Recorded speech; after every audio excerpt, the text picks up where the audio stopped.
morning everyone, and welcome to Dock 1, where your jet ski adventure will soon be departing from. But before you head over this way, just a couple of things to go over before you'll make your way here. On your way down to the dock today, you'll be provided with a life jacket. Make sure you wear it for the duration of the tour. It is a legal requirement that you do have it on. This area in the marina here behind me is a heavily speed restricted area, restricted to 7 kilometers per hour, which on these machines is pretty well no throttle at all. If we are caught doing anything silly in the marina, they will send over the harbour master and heavy fines to apply. There are two very important hand signals that you may see from your guide.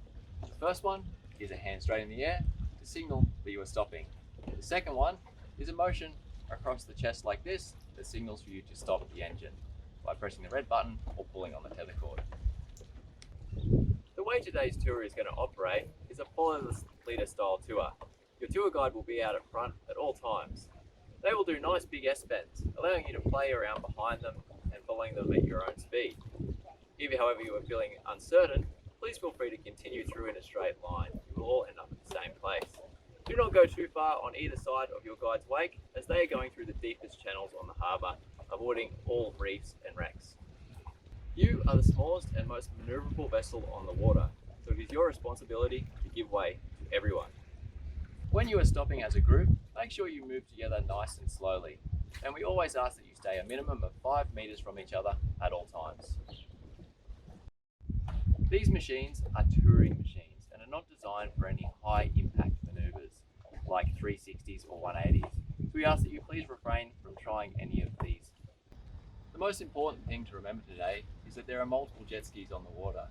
We want you to stay well away from each other while travelling at speed, at least 60 meters, but we would be happier if you were 100 meters apart. These jet skis are jet propelled, which means you need power in order to have any control. If you turn the engine off or let go of your throttle, you will lose control completely and will not be able to steer. It sounds very silly, but you need throttle in order to stop. Any time throughout the tour you feel unsafe or something has gone wrong, please come to a complete stop. Your guide will notice that you have stopped and they will circle around and come back to check on the situation. There are a couple of controls that I will go into briefly for you, and your guide will go into more details if you need. But the first one is your tether cord. This is your lifeline to the jet ski. Please make sure that the driver is wearing it at all times. If you are to fall from the jet ski, it will simply pull off the machine and the engine will be killed exactly where it is, allowing you to climb back on from the back. Once you're back on the jet ski, reattach your tether cord and you're good to go again.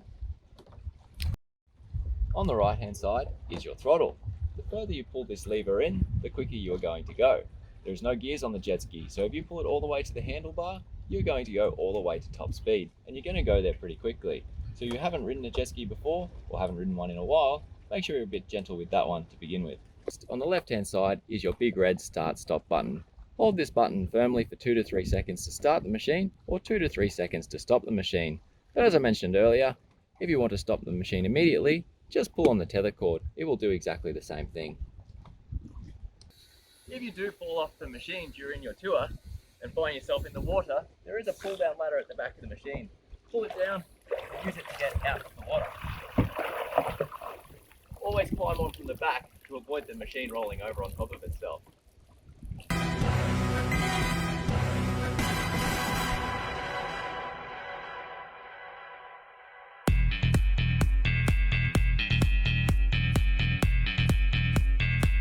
Thanks for taking the time to listen to this briefing. Enjoy your tour, and make sure you listen to your guide at all times. See you later.